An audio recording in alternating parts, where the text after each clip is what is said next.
Good evening. Good evening. Welcome along. It's time for another Inspire and Be Inspired, weekly motivational conversations, and the occasional life hacks. I want to say thank you for being here live, and of course, everyone coming back and checking out the recording, as all of these conversations are archived for all to see at their convenience. You can see we've already got people commenting on the screen. Feel free to communicate with us as much as you want, and when we get the opportunity, I will be able to say hi to you and put any questions and comments to our esteemed guests.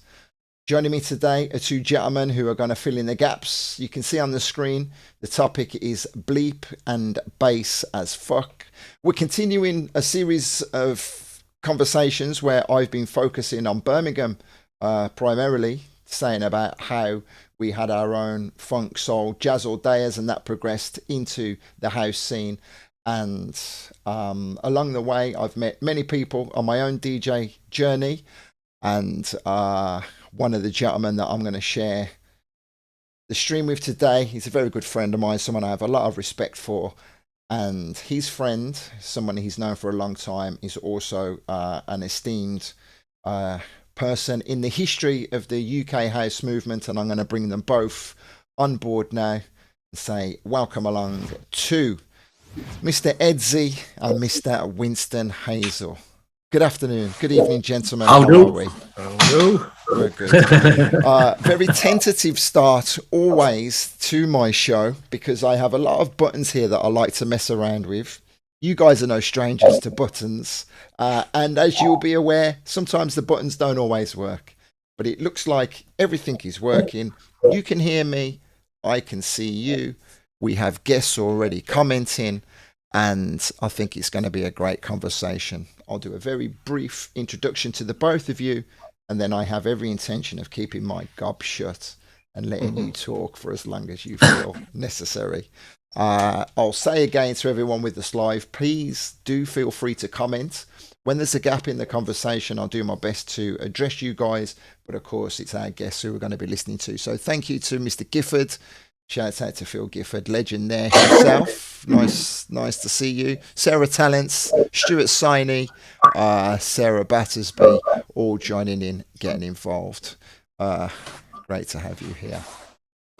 So I'll start with Edzy, seeing he's my very good friend. Can you actually remember where we met and how we met? I think I started booking you to DJ at the Funk Labs parties that I used to do in Bradford and Harrogate. I think maybe the Harrogate ones, but it's such a long time ago. Yeah, it is a long time ago. It's a long time ago. A lot of bottles of beer consumed since then. A lot of late nights and in many different countries around the world, particularly messy in one or two of them.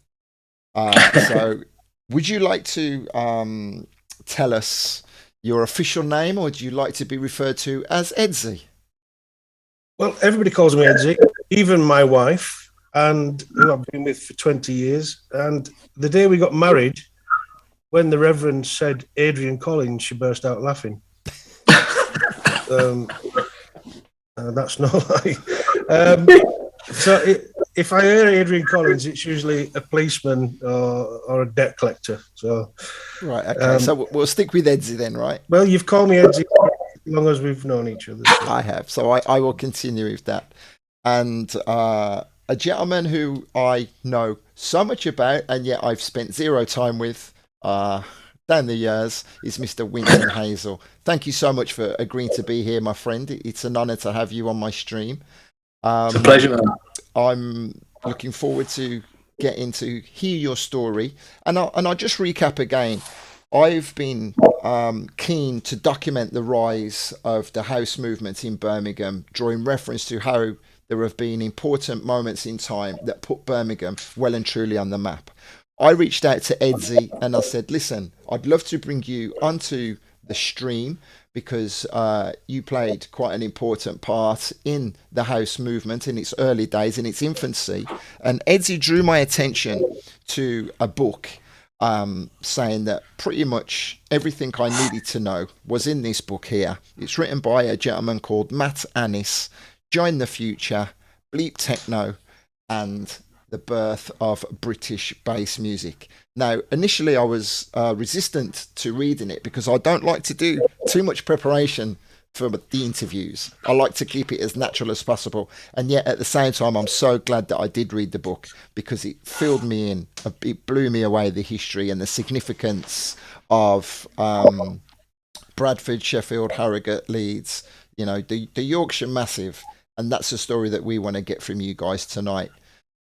So who's the elder statesman of the two of you? Should we talk to Winston first, Edzy? We should. He's definitely the elder statesman. Okay. Older. No, he's the guy with the best ears. Okay. Fantastic. So, Winston, take us back then, whether you want to be specific to your actual date of birth or round about when you were born and paint the picture. Tell us exactly where you're from, when you were born, and paint us the picture of life for yourself in the early days. My goodness.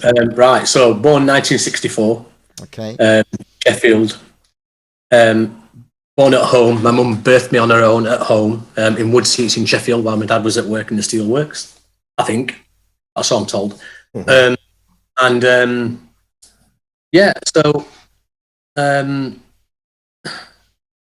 Then this obviously my first memories really lead back to living in a place in Sheffield which is like one of the black areas called Havelock Square at the time, now called Broom Hill. Right. So I've no idea what age I was. I should check this with my parents, but I was probably, like 3, 4, 5 years old or something, maybe. And we lived in a house on Brunswick Street above a reggae blues venue. Well, the house was a shared house. We lived in one room on the first floor. And underneath and next door to the house was a big archway which took you through to the cobbled sort of lane that took you through to the next street or next set of houses at the back. And as you went in there, just to your left, there was a door that took you in and downstairs underneath the house that we all lived in. Down there was a place called, it's known as Sonny's Blues. So we lived literally above that.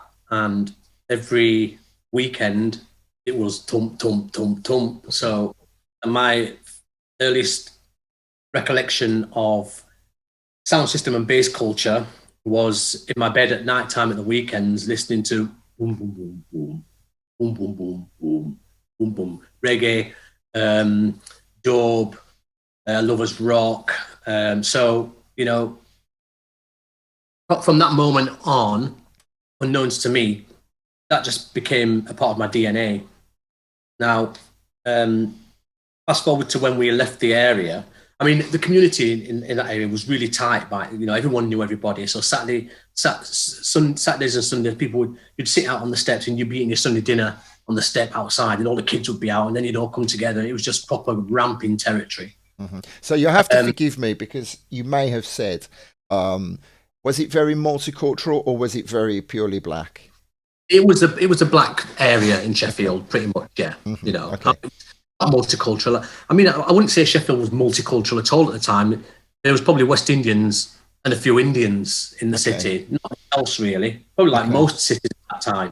So in the mid to late 60s and 70s. So no, Britain wasn't a multicultural place at all. There were just a couple of. But mainly your neighbours, your community was mainly the black community. That's right. Yeah, absolutely. So so obviously, during that time, there was like a big drive to get people out of the last existing slums that existed in the city as well. And it's not anything I was aware of, but there was a drive to kind of build more high-rise, more modern housing in the 60s and early 70s. One of the complexes that was built, which became notorious eventually, was Hyde Park Flats complex in Sheffield.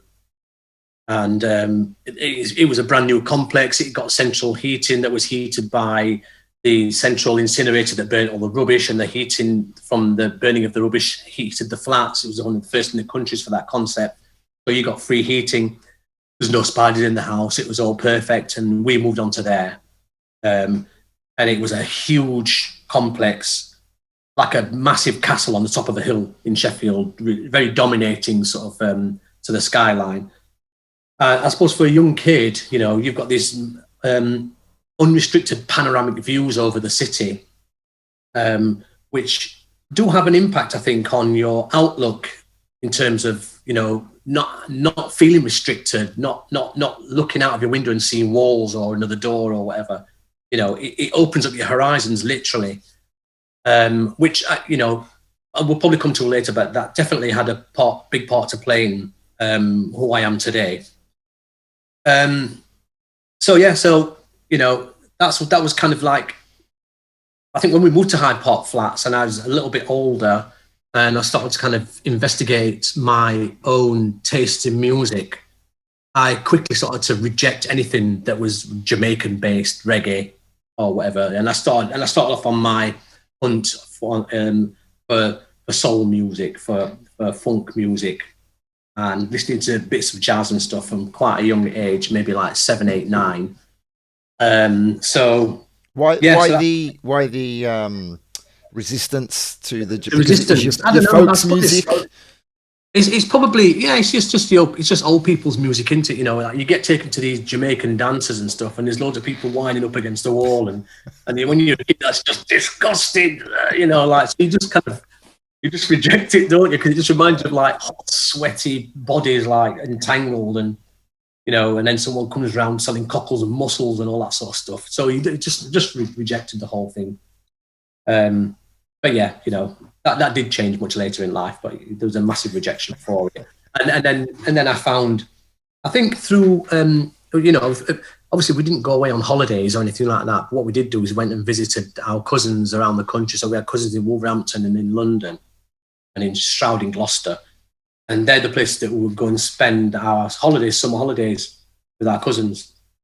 My cousins on my mum's side, the McInneses, my cousin Gareth and Ray and Brian and they and Sandra, they were into like, you know, they got me into like really early punk funk and slightly later like the really early Prince before anybody knew about who Prince was, you know, and listening to things like Slave and Rick James.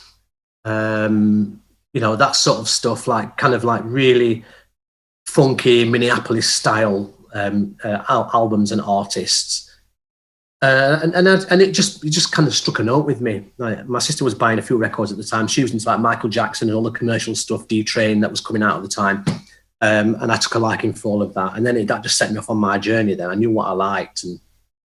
And yeah, became my birth into funky man. Right, I get you. So I can see we are going to have an incredible conversation because you're going to have some great stories to tell, and they flow off your tongue so perfectly. Edzy, is your path slightly similar to that?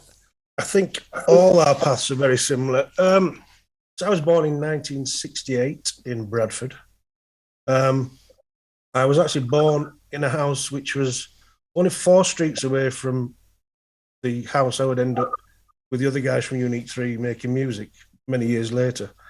We managed to, my father managed to scrape us out of, it was a very bad area. It was a very poor area. And we managed to just get to the slightly next level, just, you know, a couple of streets away.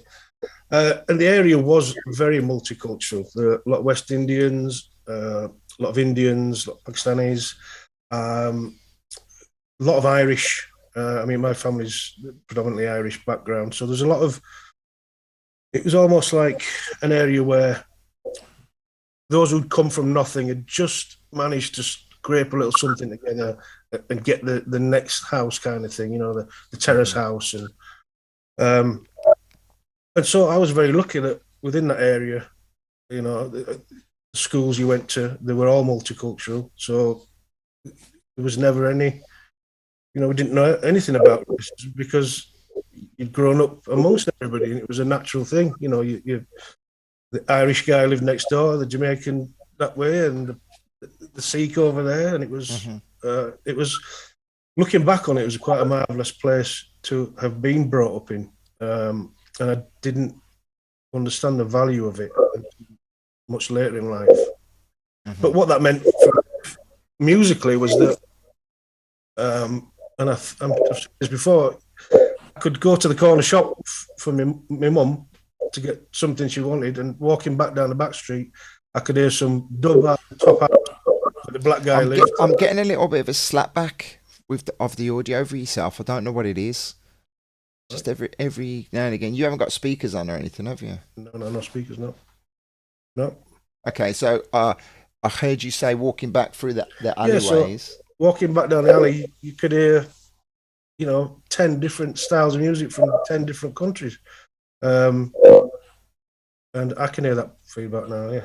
I don't know what it is. It's not coming from Winston, is it? Because it was don't fine know. when I was talking to Winston. No. It's you, Edzy. On the laptop. Do you know much about? Do you guys know much about sound? No, I don't know anything. I've no speakers on, so it can't be me. Have a look on your Zoom, just on the properties on the Zoom, about the in the preferences on your Zoom audio. With the what is it called? The background noise. Yeah, the background noise. Have the suppression. I've got it on, yeah. Medium. No, have it on low, I think. Yeah. Winston, you're fine. You don't need to mess with anything. Okay. Microphone check 1 2. Yeah. How's that? That's all perfect. I think. We'll see. Right. Well.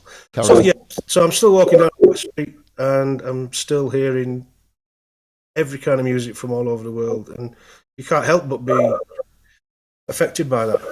Mm-hmm. Do you want to move on to Winston, because I can't listen to myself at the minute? It's driving me crazy. I don't know I've no idea what the issue is. Yeah. I don't know how we're going to pinpoint it. It was all fine before. It's not coming back from me. Don't worry, we'll get there. It's not that bad. Yeah, it's not that bad. It really isn't. So yeah, you influenced. You had a lot of influences from all the music around you. So tell us what life would have been like for yourself at 10 years of age, for example. So at 10 years of age, directly opposite me on the back street was a local DJ called Noel Taylor. He was playing in the local trades hall, and he had a massive American import collection and thousands of records. He had a very strict mother. He was West Indian, and he got to a point where she wouldn't let him buy more records. He was a lot older than us. And so he asked one day if he could hide some records in my house. Hundreds and hundreds of 12 inches. So we carried them and we hid them in my wardrobe, and the bottom fell out, and they stayed there for 2 years. So I had this collection of records that I just played through, and he was buying his music directly off the plane in Manchester. He was up front and in front of, early 80s stuff. That was a massive, massive education for me musically. And the other side of the coin was I had a friend who sadly we buried last week, Winston Hazel. I bought what I thought was his 7-inch record collection of old reggae, 7 inches in a wooden Schweppes bottle, like you used to carry the records in. It was just full of crate. Yeah, it was just full of really old original 7s from Jamaica. And I had these for about 2.5 years, and I played them to death. And then one day there's a big bang on the door from this big fist, and his dad had hold of him by his ear and said, "Where's my records of them?" And so Winston had sold me his dad's record collection, and I had to give them back, but it was a collection that I'd enjoyed for a long time. So I had the education of the reggae stuff from the 7s, and I had Noel Taylor's 12 inches living in my wardrobe. And that just made me who I am today, really, musically, without a doubt. Set you on the path. Sure. Wonderful.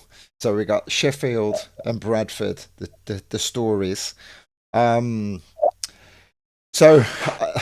I always say it's important that we're not trying to capture your whole life stories in this short interview because it's impossible, really. Winston, do you want to skip forward to when you think is a pivotal moment? Because for yourself, being a few years older than Edzy, Edzy being a few years older than me, the so let me get out what I'm trying to say. For myself, when breakdancing came onto the scene, for example, I was 13, 14. So that was a huge moment for me. You would have already been in clubs at that stage, right? So tell us about tell us about the landscape and how you got into clubland in Sheffield, because I've jumped ahead a few years there, really. Yeah, long time after. I mean, for me, funk and soul music was about it's just a way for it of expressing myself in dancing. You know, I love dancing. I love dancing more than I love collecting music. In fact, that was kind of my first baptism into being into music, was to dance to it. Well, I'm going to draw reference to this book, not too much, but one thing that springs to mind in this book, Join the Future, it very beautifully draws reference to the fact that dancing within the Jamaican West Indian families was very much not a rite of passage, but it was what we did. You know, you were always encouraged to go out and dance. It was part of your identity, which some people may not really relate to, because that's when you can see the difference as the conversation will progress. People who would go to house clubs, their dancing was completely different to you guys who really got us to that point. So continue with your story. Forgive me. Yeah, right. Absolutely, and that's bang on point. And you know, and I think because of that, you know, we became really skilled from a really young age. I mean, I was when my parents used to take us to a West Indian club in Sheffield. You know, it'd be full of adults, and there'd be loads of kids there that you'd hang around with, and they'd be off playing and ramping around. I'd have to be standing in front of the stage dancing to some of the bands that were on, and I loved that, you know. So from really early, I'd developed a style of dancing which was my own style of dancing, and I was aware of that. Now, unknown to me, that was to become quite a central part of going out, and what was my personal identity and the identity of a lot of the my black friends that I travelled with when we were out and about as well. It was your individual dancing style was what elevated you to whatever level you chose to be at. You know, depending on was it you developed because it was spontaneous. You made them up according to the music that you were hearing. So the newer the music, the newer the styles of dancing. So we developed an appetite for hearing new music as much as possible. So what seemed to just happen naturally was with my friends. I mean, I could list all the names off, but I'd be here all night. But we used to just obviously hang out on the flat where we lived, and we'd be talking gal, and we'd be talking tunes, and like spitting on the floor and making jokes after people and just doing stupidness.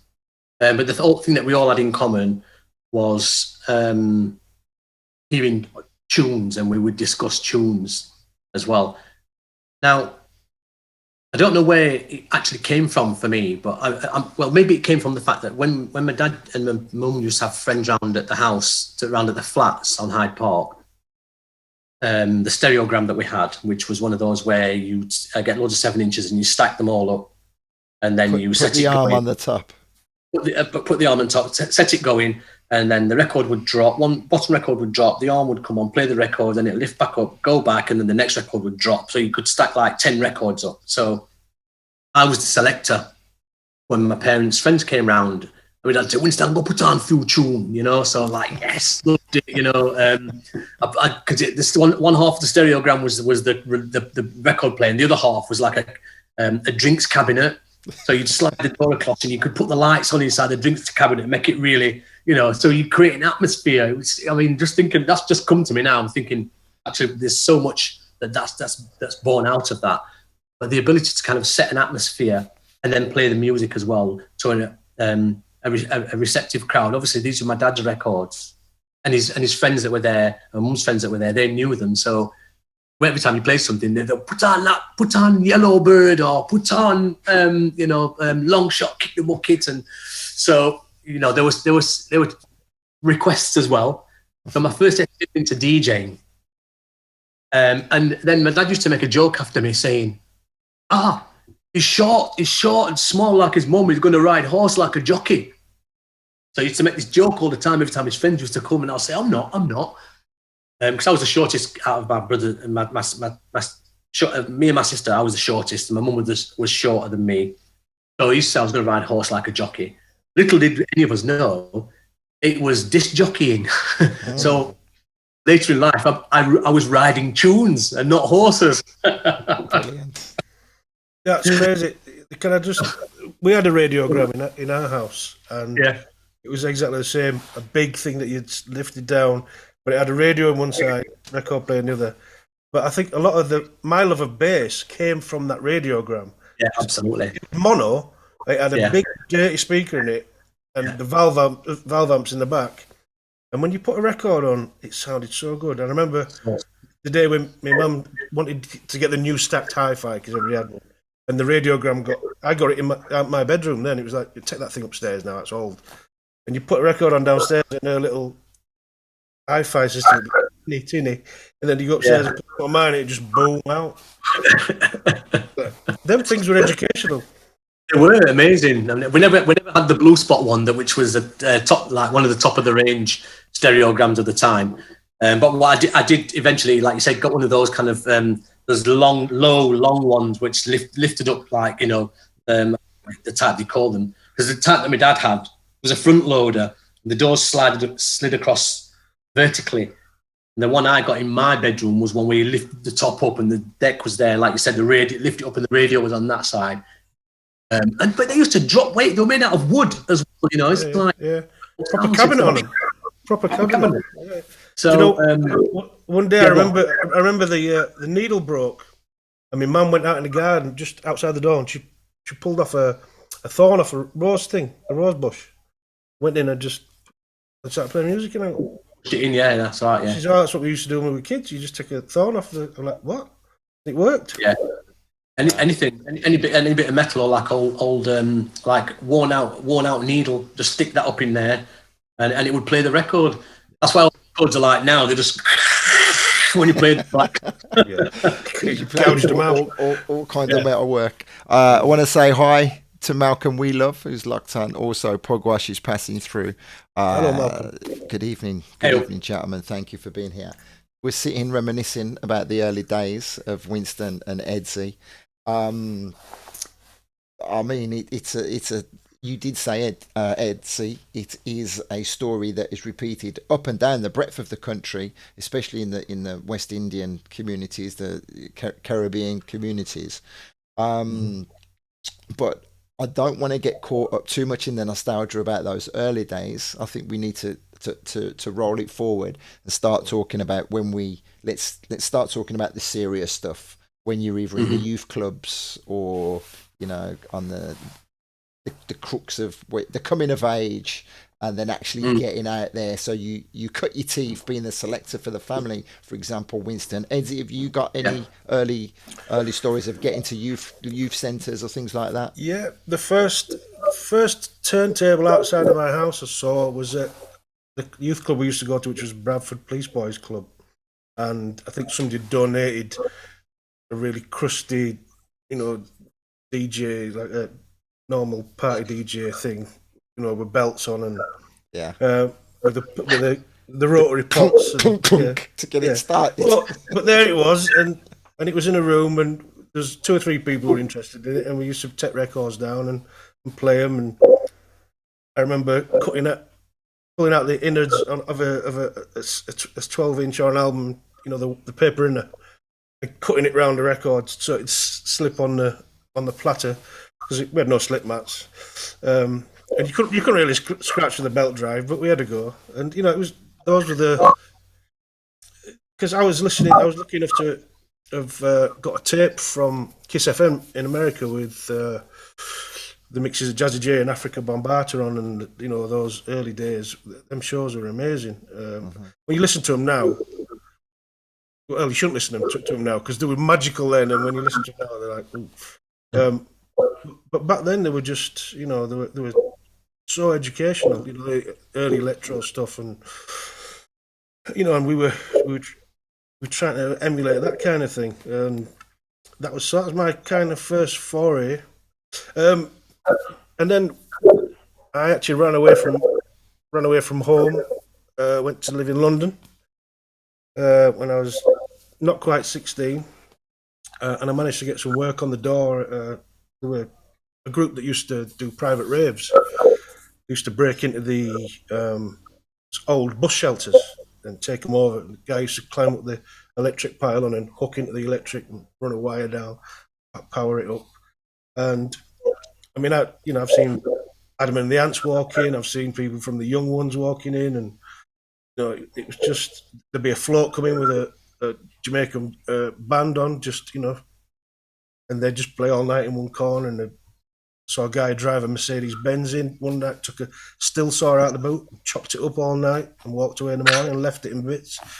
Just crazy stuff going on, and I was seeing people DJing, but it was all early 80s funk disco stuff. And I was also at the time there introduced to Gary Mayall's club. Gary Mayall was he's John Mayall's son, John Mayall from the Blues Breakers. And he had a club in Soho that we used to go to every week.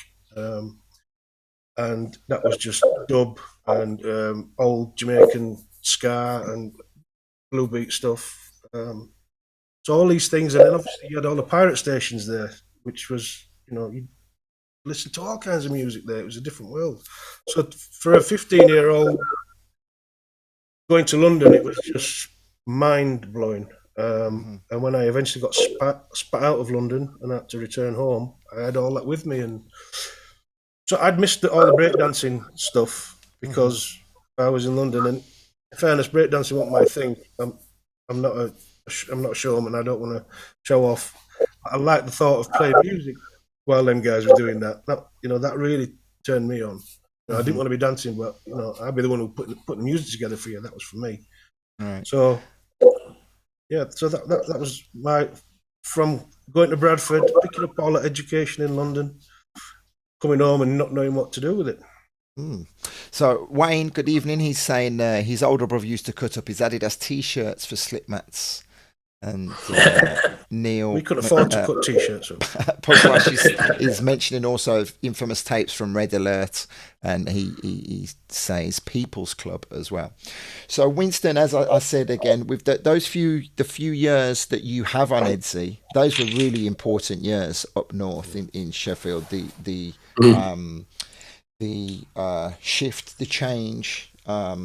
From the jazz, the funk, and then the clubs started to spring up. So tell us about, you know, the early 80s and your involvement in how that progressed. So the early 80s was basically a combination of coming of age, really. So coming out of youth clubs, which is where we spawned our styles and our individuality and our collective prowess that we eventually would sport across the country at certain events. And we used to my school youth club, Hillfield Youth Club, was the first place that as a posse we would go and we'd take it over, and I would DJ on like DJ deck console with belt drive turntables all built into one, and we'd be playing things like D-Train and Grandmaster Flash and so on, and then you get the kids coming in and say, "What are you listening to?" We said punk, they said funk, and they said, "Doesn't that mean punk?" Like, you know, it was just mad times because no one knew what we were listening to, but to us it was music that everyone should get into. So it quickly started to realize that actually we were marginalized in what we liked as far as the mainstream was concerned, even though people knew certain commercial acts that had crossed over.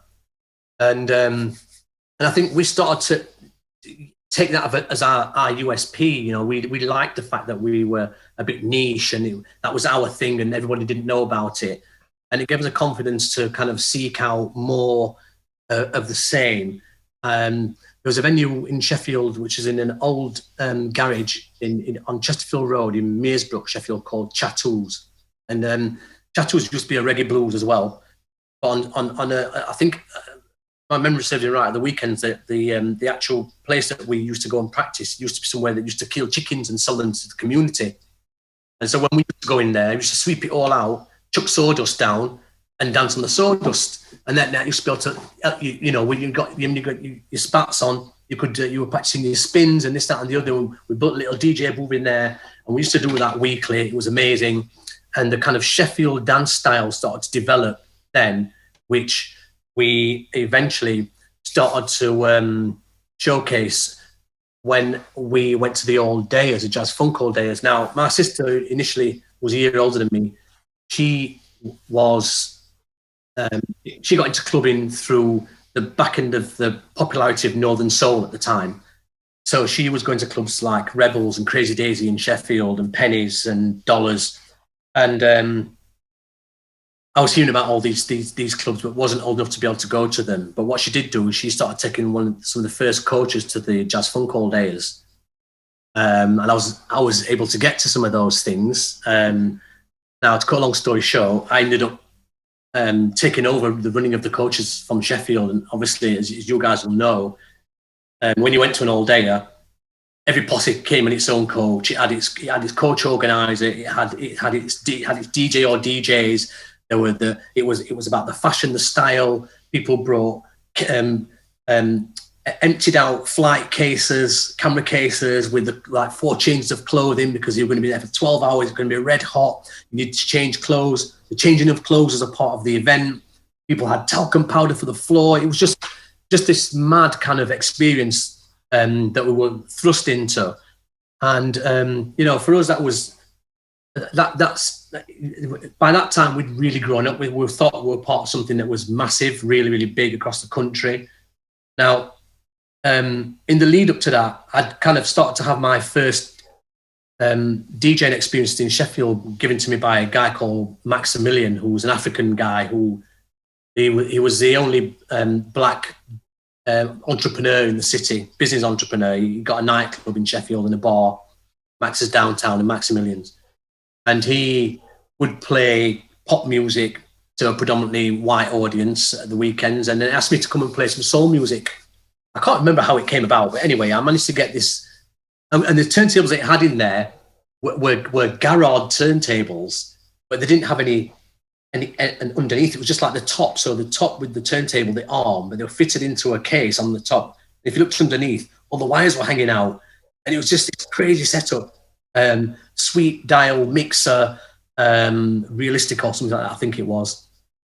And I wasn't a DJ at that point. We was just selectors. If you put a tune on, you let it play till the end, and then you put your next tune on. All of a sudden, I've got this kit, and I'd seen commercial disc jockeys using it, and I started to emulate them. So what that then gave me, really, subconsciously, was a confidence to stand up and play music in front of a lot of people.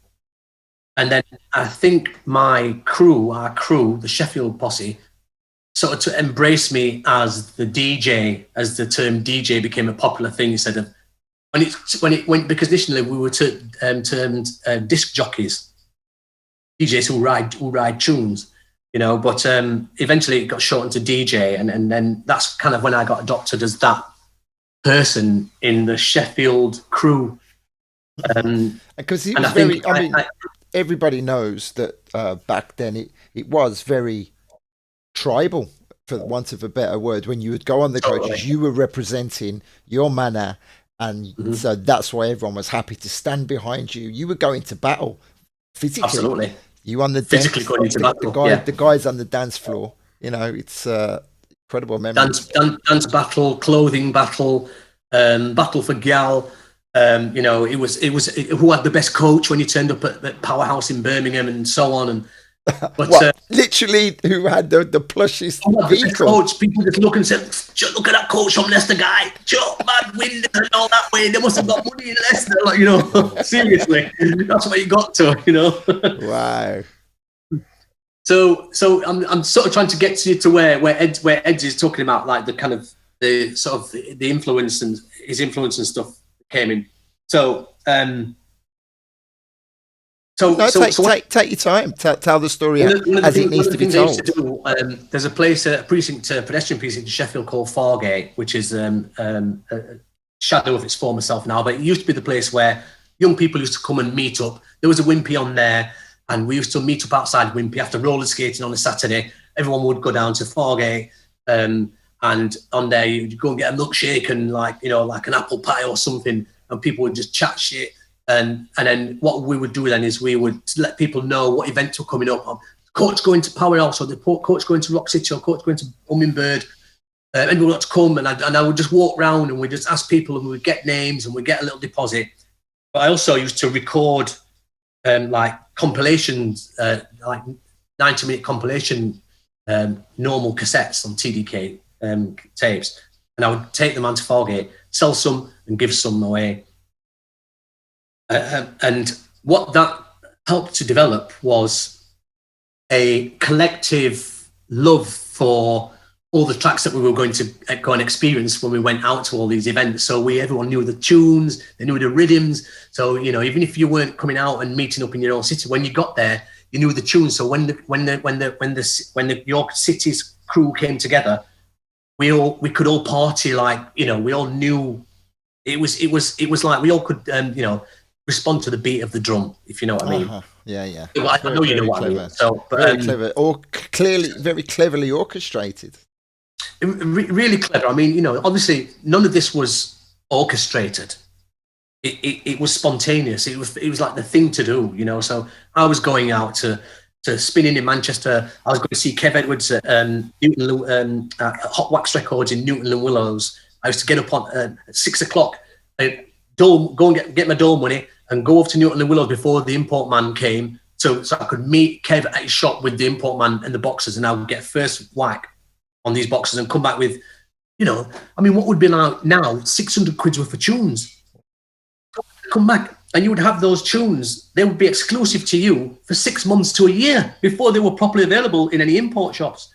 So I was making that pilgrimage regularly, and very quickly you became notorious for having cutting edge music, and then obviously that then represents you and your city and your crew as well. So it was quite a rapid rise to popularity through that dedication to wanting to hear new music and then trying to get the first music before anybody gets it as well. So that was the most important thing. That was the most absolutely. Spending that time to go find music that nobody else had. Obviously DJing in today's scenario where everybody's got the same music at the same time on the same day, and everybody's got the same record box. Back then, we fought so hard to even hide the titles of the tracks we were playing. Yeah. I've got records that are blacked out. I wish I hadn't blacked them out because I want to know what they are. But it was important that, because you'd have other DJs from other towns coming and trying to have a look, see what you're playing. We put beer mats over them, put a hole in the beer mat. You're right. And you did have those records for months and months before. And then somebody else would drop it like, yeah, that's stay on there. Move on. Got to put that to the back of my box now. Back of my box. It was playing out 2 years ago, man. It's true. Yeah. I mean, it was very empowering. Within the funk network, to be able to have that I don't know, leadership over such like really cool people, because like people became like quite entrepreneurial in a DIY sense. They were making their own clothes. Like you were talking about, we were bleaching jeans, like one leg of jeans, and cutting a split up the back and then stitching corduroy into it with a zip, so that when you went to challenge, you pull a zip up and everything would just flare out, and that was your posse's thing, Cut off tops came in, and it was just so funky, like and anything went, people were just draping things off themselves, and and they used the clothing as to enhance the dancing as well. You know, like I was saying. So, and every city had its own style and its own look. The guys from Leeds were like I remember the guys from Leeds were the obviously because Leeds have got quite a big history with and a relationship with jazz. So you've got these guys that used to turn up to the jazz room, short guys like fat jazz dancers, foot tapping with little rolled up cap on side of the head, and that was a Leeds man look, you know. And then you got brute force and convicts from Birmingham who were like shiny spats and beer towels, like using them to polish their shoes while they're dancing and just dropping wicked funky moves. Just and so the chant. bad. Don't forget the Birmingham chant as well. Oh my God. Are we there? Oh, there, Birmingham. Oh, there. I mean, just off the scale kind of different level of euphoria. Mm-hmm. So it, you know, you're super excited, but it's not hands in the air excitement. It's like get down party, just like super funky. It's really and this as well, without trying to get too deep into it. All this alongside the whole political landscape of the UK as well, which was also changing. You know, it's the whole snapshot of that moment. It was really a very special time, a super special time. It was a massive release, wasn't it? Exactly. It was a way to escape it as well, you know, because when you were at the old days or you were certain soul and funk nights around the country. Remember, like in the north at that time, pirate stations weren't too massive, but whereas in London you had Invicta, you had Kiss, which was pirate. Like massive stations there, and like, you know, they had jazzy funk clubs, what they called jazzy funk clubs there. And I went to one called Spats on Oxford Street, which is this downstairs dirty little shebeen that probably held about 60 people. And it's the first time I saw guys dressed up in like leather worn pilot jackets with furry collars and like furry boots. And I was like, oh my God, look at what's going on in here. And like, and then Barely Breaking Even was playing by Universal Robot Band, just like proper messed with my head, you know what I mean? And experiencing all those different takes on that same style of music around the country was just, it was so empowering. But, you know, it didn't matter what was happening around you, because as far as you're concerned, life was good, you know. So the politics and how it affected our families directly was, so it felt indirect in some ways, which is partly probably why we rejected what our parents trying to keep us in place, because they were aware of the difficulties that we were facing as young people, or potentially faced as young people. I think it was the music that let us step away from all that nonsense. The music let us step away, but also gave us that confidence to say, "Sure, them things aren't going to happen to me, man." You know, it's like, you know, you weren't worried about people on the street because you know you had your posse in your afro comb, you know. So I never. Yeah, but you knew about them. So I could do one now. Let's one with the metal handles and you used to fold them around. I remember. But I wouldn't get into a club with those, and then they sharpen it started on the taking wall them like off, Winston used to do.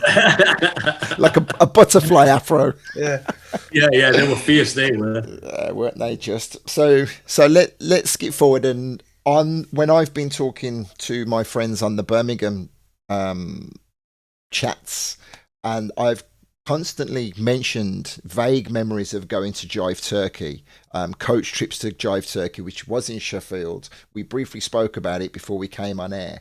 And you're going to tell me exactly what Jive Turkey was, why and how that became so influential. So before I do that, sorry, Winston. Yeah. Sorry, before I do that, Edzy, is there anything that you want to add? Because we're both here sitting, enjoying Winston's stories. But I should have got a brandy and just sat and listened. Yeah. Well, please feel free to pipe up at any time, mate. Yeah. I mean, nothing to add really, apart from no, nothing to add. I won't spoil his momentum.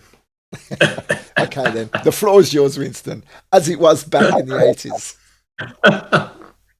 He's a chatty man, isn't he? That's good. I love it. Yeah. Jive Turkey is still a little bit further down the line, really, as far as compared to where we are at the minute, because we're still in all day experience period. Jive Turkey was going on at the time. It was still Jive Turkey was small. It was a very Sheffield thing at the time. So we're talking. What have we got on here? That's that say that 85. That says it. Yeah. So. So that's Jive Turkey City Hall. So 84, 83, 84, it existed in a place called Mona Lisa's in Sheffield, which eventually became Occasion's Edzy. And it was kind of my first experience of going to a club where I liked the music that wasn't just jazz, funk, and soul, and it wasn't just black, and it was a predominantly white crowd, but there were a few black faces in there. And my friend, and I met Parrot, DJ Parrot was my DJ partner for right through the 80s, and he was playing Northern Soul, he was playing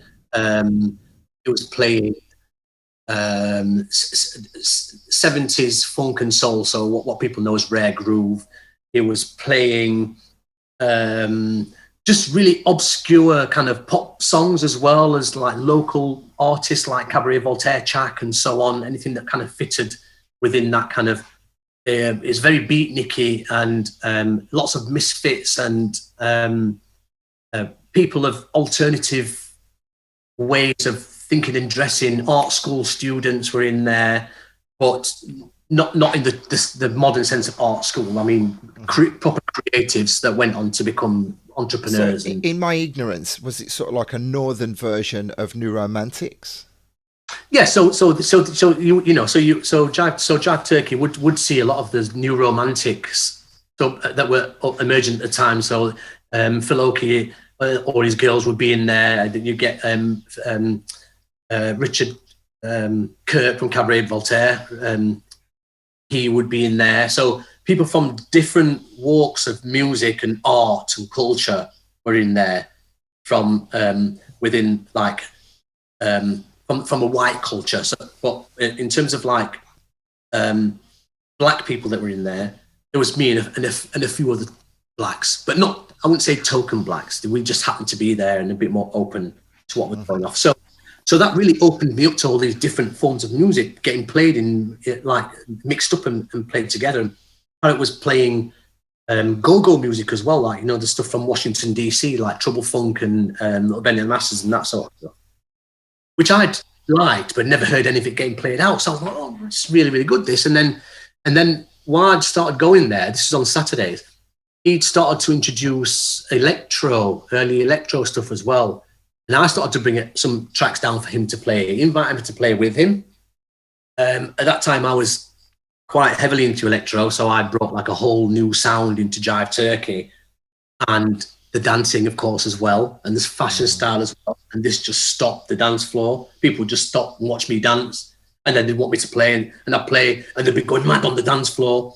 And so I kind of like got adopted into the Jive Turkey family from that time, and then got asked to play at City Hall Ballroom when they started doing monthly events at City Hall Ballroom,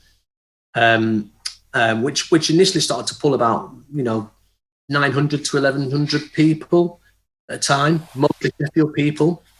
It went off for quite a long time. It was initially quite a white crowd that was in there, but again, massive mixture of persuasions, shall we say. They were like the Sheffield Christians were in there as well, who became the 9 o'clock service.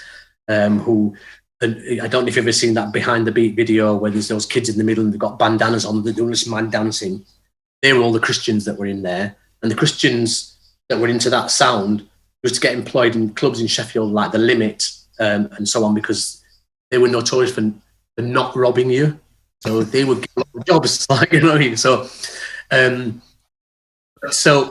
it was quite a mixed bag. So where the two cultures start to cross over now, I'd obviously brought these people together in Sheffield, and my friends who were coming to another club I was playing at called Turn Ups in Sheffield, which was a predominantly black club, and we were playing things like Five Star and electro and stuff, and house music was starting to emerge. So I think tracks like Harlequin 4, Set It Off, them sorts of tracks were around that had just started to emerge. So that used to get played there, and then some of my friends then used to start to come to Jive Turkey because I was playing there, and it started to become very dance floor focused, whereas before that it hadn't been. And then that went on to attract a lot more black faces from the Sheffield scene, which was becoming a little bit stagnant, a bit stale. People were getting bored of the black scene in Sheffield because a bit of trouble was starting to emerge within it, and people just wanted like a nice atmosphere to go out in. And then interestingly, as hip hop culture started to break in the UK, I'll come back to my first experience of that at Powerhouse in Birmingham, because that was amazing. As hip hop culture started to break, and it started to kill the dance floors, and the clubs that we'd known as being jazzy funk clubs have started to give up promoting because the break dancers were splitting the dance floor into little circles of challengers, and it stopped being like collective 400 or 500 people all doing the same dance to like Cameo or whatever.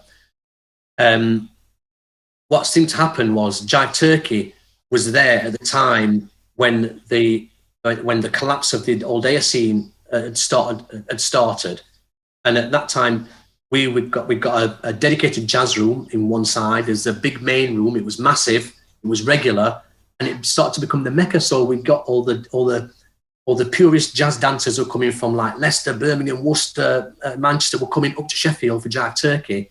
And then, as you'll see in some of the later pictures of Jive Turkey, like crowd on the dance floor is a predominantly black dance floor. I mean, the club wasn't.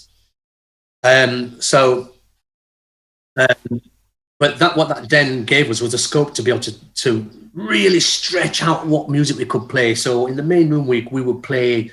We could play like soul ballads next to an electro track, next to like a Mano Dibango track, next to like a emerging jacking house track. So you wouldn't get sections of music, of one style of music. You could just drop stuff in at a time, and people responded to the sonic imprint of the music that was getting played. So it was religious. It was like it was a mecca for people, you know. And like I was saying about the Christians, for them, they were testifying when they came to Jive Turkey, and so people. And it filled that void when the all-dayer scene collapsed. Now, just quickly to go back to just when that started to happen, the all-dayer scene collapsing, the emergence of like the crossover from electro into hip-hop, and then the dancing that came with it, body popping first, body slamming, and then breakdancing. When it started to get taken on in the UK, Birmingham Powerhouse, Nottingham Rock City, the Hummingbird in Birmingham, Palais in London, and a few other clubs. And those all-dayers were where people were going to kind of show off all their new moves. Now, the Powerhouse in Birmingham was one of the first all-dayers to have a video jukebox at the same time that Pound Coins came out, right? Okay. At the same time that Malcolm McLaren's Buffalo Gals video came out. So guess what happened? There were more people around that video jukebox, right, than there were on the dance floor. And people were just chucking pounds into this machine. Spin on his head, guys! Spin on his head! Spin on his head! No! Play it again! You know, and it was just funny you say that, because I was talking to Neil Rushton and Colin Curtis, and they had vivid memories of that being played constantly at one of the all-dayers. They said on a big video wall, so. You know, maybe they remember that. Maybe the first time it was shown was on the video. It's like a video jukebox in the. Maybe that's what they were referring to. And it got so much play it broke down, and then the all day. So up to that point, the all days have been a very collective kind of mixture, male female. You know, quite a sensual experience. So the dance floors were collective, and lots of group dancing used to go on. And then you'd have your like little pockets of like jazz fusion dancing, challenging. But after that, that week, the Buffalo Gals video was shown on that video machine. The next all-dayer was like woolly caps, tracksuits, trainers, like people pushing people back on the dance floor so they could practice really crap attempts at, you know, like trying to spin on the back and then spinning over there into the, and it started to just sour the events really, and then that just spread really quickly across the UK because obviously there's new kids coming in as well then that are much younger. And when you're younger, you're less bothered about the girls. So it's like lots of groups of guys coming in as well, and the people were getting stuff robbed and so on. You know, so it changed the dynamic. And Jive Turkey just happened to be there in the City Hall Ballroom at the time that confusion started to kick off, and people stopped going because they thought that electro wasn't soul music and new house music sounded like soul music, so they stopped going. Whereas Jive Turkey, we were still playing, big soul ballads and stuff, you know. But so it became like the place to go in the country, which is when you would have heard about it. Yeah, coming on the coaches. Very, very vague memories back then because, as you say, it was just about traveling, you know, looking for girls and the fashion. I've never been very fashionable, but all the guys we used to go with were proper dapper. You know, the footwork, the challenges, everything. It was great. So let's hear from you, Mr. Edzy. Tell us around about this time then, that from the, because I'm conscious to not try and capture every living moment of the stories. I want to hear about the emergence of the house scene coming from the electro, how that affected you, Edzy. I remember the club we were playing at, very similar. It was quite a large space, and you had your funketeers sat there, you had your early electro hip-hop squad there, and you had the girls who were waiting for the 80s funk classic stuff there, and we just used to play through tempo. You know, our record boxes were just full of good music. It wasn't a box of house records; it was a box of music that we liked, and we'd start on the low tempo and we'd just work it up. We'd work the dance floor, and different pockets of people would come on. You know, you put a tune on that they like, they'd come on, and then they'd go off, they'd come on, and that was how it was. That was, you know, we played music to people, and the clever thing was trying to get as many people on, you know, trying to find the tracks that crossed over to all those different styles. I remember the house stuff coming through, you know, when there's 1 and 2 records, not many, you know, you couldn't put a set together. You couldn't buy a set of, you know, that you could do a full set. And I do remember the first night I was DJing and I got somebody tugged at the side and said, "We put some rave music on." I'm like, what? You know, some of that stuff, you know, we've just dropped our pills, you know, we want to, what? You done what? You know, we play music here, and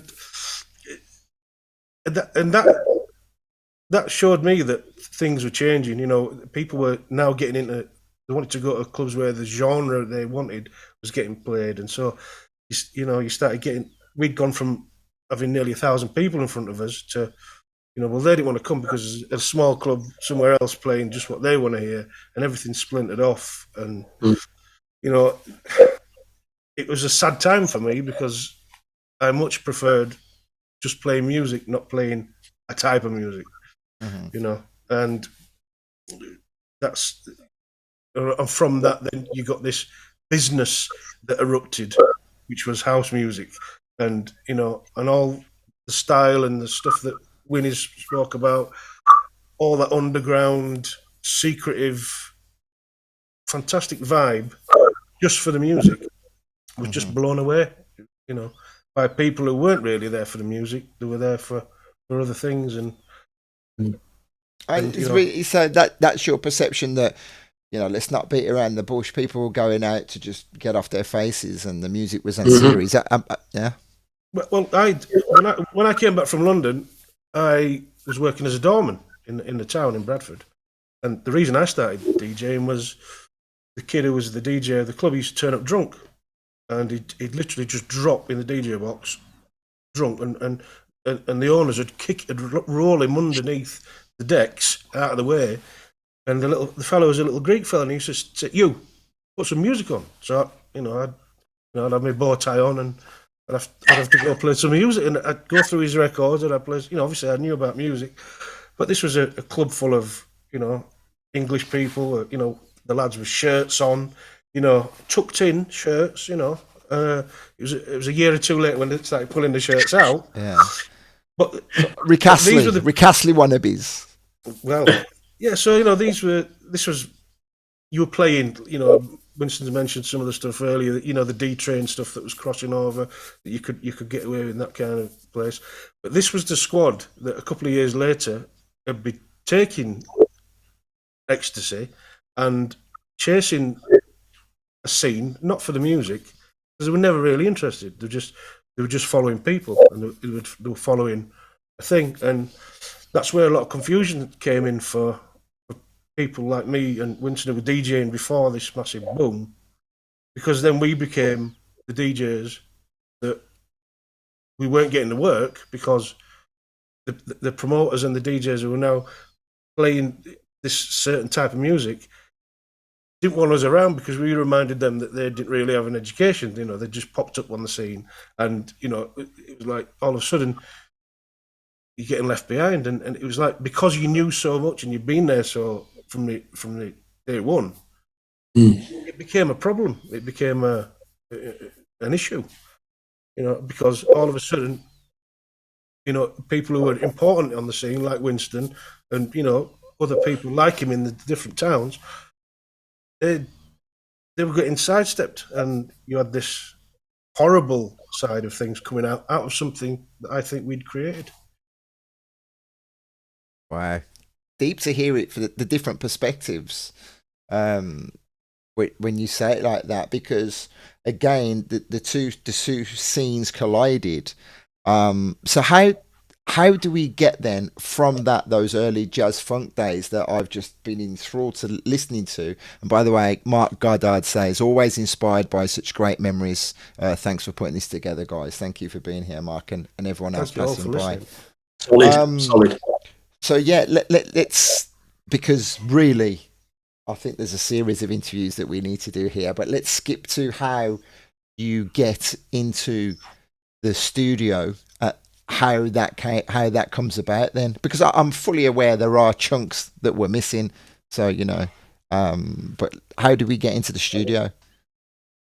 Well, for me, we had a Sunday night club called the Sound Yard, and I've listened to Winnie. Every story is very similar, and our version of that story is that we wanted somewhere where we could put a night on, that we could play the music we wanted to play. And by chance, I found this guy who was making speakers for rock bands, tours, massive, walls of sound in Bradford, massive company, Arctic's going out every weekend on tours. And he had built a mock nightclub in his business at the side, just to test his speakers and to sell them to other people who used to come, and he'd turn them on. And so you walked in, and it was a nightclub that they didn't use. It was the most bizarre thing. But when you put some music on, it dropped like you've never heard. These were speakers that were meant for rock bands, and we were like, "What? We can have this?" And so we very quickly promoted a club, and we had the coaches up the road from Manchester, from Edinburgh, from Sheffield, as far as you could see up the road. On a Sunday, it was corked out, and we wanted to play the stuff that we were messing around with, and we were playing from tape. We had a very expensive TDK tape. Remember the ones that were really heavy, the chrome ones that were, they were like TDK MAs and SAs, yeah. You carried it around like that. It was like, and we recorded some of the, particularly Wait for the Bass, which we used to play in there, and it used to rattle the place. You'd see the barmaids like looking over the shoulders in case something fell off on them. That just, because we were lucky enough to have control of that and to be able to play what we wanted, it gave us, firstly, money in the door to be able to buy a few pieces of equipment, keyboards and bits and bats, and to fund, putting records out. So that's we were just evolving from playing the music to making it, really. To make it. Well, the thing is, it had, the sound, the bleep and bass sound. You may find it hard to believe. Maybe I've forgotten because I've drank a lot of beer in my time, but I don't ever remember being aware of that phrase. Is that a really well-known phrase, bleep and bass? Because it's a very specific sound to the north, isn't it? Very, very, very known to me. It's, Well, you guys, it needs to be said that Unique 3 made the first track, which was coined bleep and bass, or bleep music, because that term was actually given to that sound, specifically Unique 3, the theme, by the NME reporter. I forget the guy's name now. He used to do all the reports on the northern. You remember? mm-hmm. And he just termed it that, and the media just ran with that term. To us, we were just doing our version of like a mixture of house music with our reggae background influences being mashed up in it as well, unknown to us. So that will come back to your influences, Winston, when you were talking about the beatnik scene, the new romantic scene, that mixture of people. You would have been hearing those influences in the music as well yourself, into some of the music you later would go on to produce. Yeah, but just to go back to the theme in particular, because it was really, it was the only actual bleep track that there was at the time, I think, until Sweet Exorcist came and did their version of what became termed. So Sweet Exorcist did, what's it called again? What was Sweet Exorcist called? Anyway, you should ask a DJ. I don't know. Yeah. Anyway, Sweet Exorcist was somebody will tell us. Somebody listening will tell us. Yeah, it was a bleep track that was done after the coin was termed bleep music by the NME. But whereas Unique 3 did that track before, when they were doing it at that time, and what we were doing in Sheffield with Forgemasters was we were just doing our version of house music and what was the techno music that we were hearing. But it was just, that was our take on it with the equipment that we had. And obviously we are all sort of like, we've got much closer infinity to like a West Indian kind of sound system culture in the north or in the UK. That's how it became influenced as well, So I think a lot of people are not brave enough to actually say, one, it was the equipment. There's only limited equipment available to make music on at that time, so there's certain sounds you're going to get. Two, we weren't musicians, and I'm quite sure if you had all of us here on the screen, if we could have made music like Maze were making, and being a real band, we probably would have done, but we couldn't. That's what we could make, and that's what we made.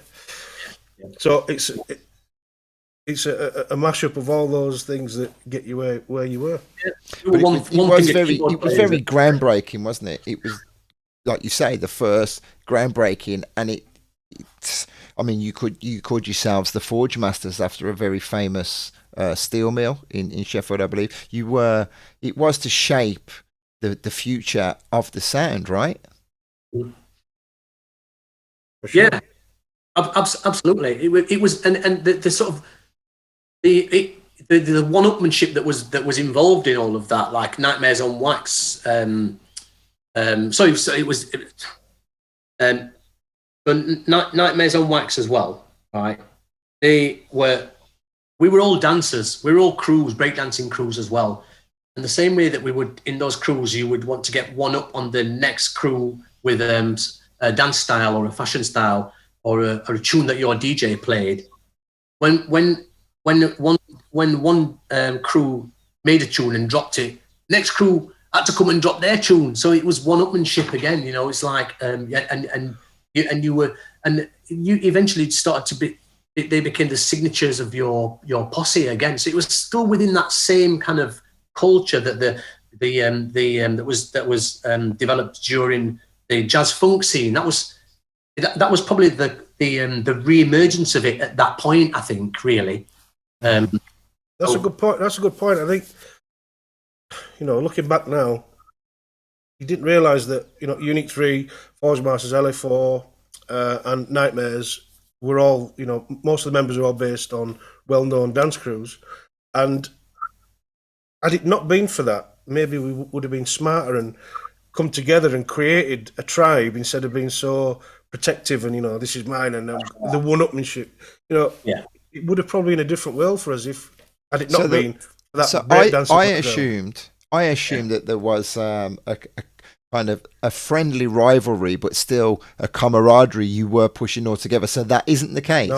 No. Well, it was a respectful one. Yes, you know? there was, but none of us had anything. Nobody had anything. So if you got something, it wasn't like, you know, we want to do them bad, but there was like an unhealthy competition. And if we'd have been smarter and just sat around the table and said, look, you know, we should be the people that own the record label that puts this stuff out. We should be the people putting the dances together, you know, and made it more of a tribal thing, like the hip hop scene did, or the drum and bass scene did, where they all support each other and promote each other's music.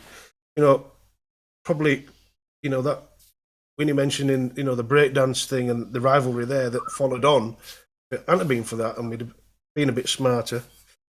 You know, the one opportunity that did seem to arise potentially, that where that might have happened, Edzy, I'm sure you'll agree, was the emergence of Warp, where it seemed to represent for a short period of time all of those crews in the north of England, and it was an opportunity to make. That was the closest that we came to us controlling the music and its output, but it was headed up by not us. Yeah. And nobody got the benefit of it. And nobody got the benefit. One of the points I wanted to get to at that time, I don't think. Sorry, one of the points I wanted to get to was the fact that why I started this conversation. With some of the sounds that were quite pioneering, with the early jazz funk days that were very pioneering, that would lead to this the evolving sounds, the music coming together, the labels, you were still really ahead of the curve with the music that you were making, and then the rest of the country would slowly start to follow as record deals were signed. People down in London were taking notice. There were people biting the style. There were weak copies, so to speak, of then. Once something's successful like that, then everyone jumps on the bandwagon. But it is really important. For a long time, you guys were trailblazers right there at the front of the pack, right? Absolutely. Very, very true.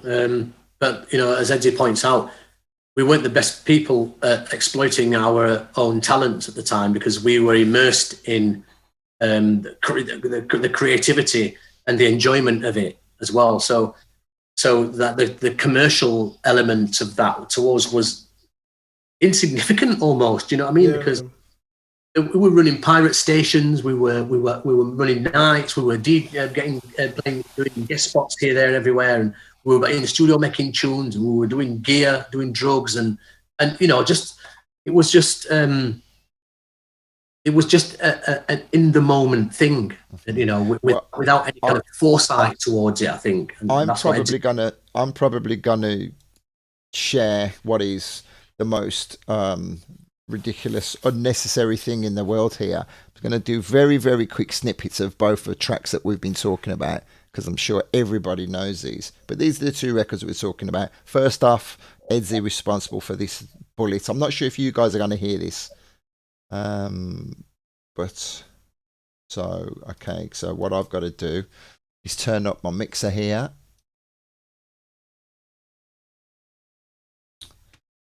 Right.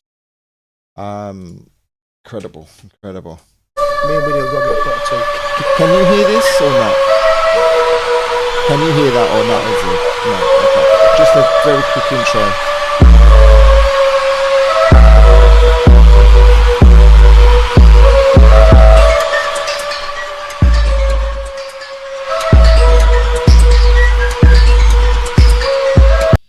I've had to stop that because I'm not sure if it'll get us kicked off of Facebook. So that was Unique 3, the theme, right? And then I'm going to go with Winston's track. And this was the first track that was signed to Warp Records, right? If I'm correct. So no. So can I just correct you? So this was the track that gave the idea to set up a record label to put that record out, which was then named Warp. So Warp didn't exist. So it's even more influential. Yeah, just get that the right way around, yeah. Yes, forgive me. So this is Winston Forgemasters track with no name.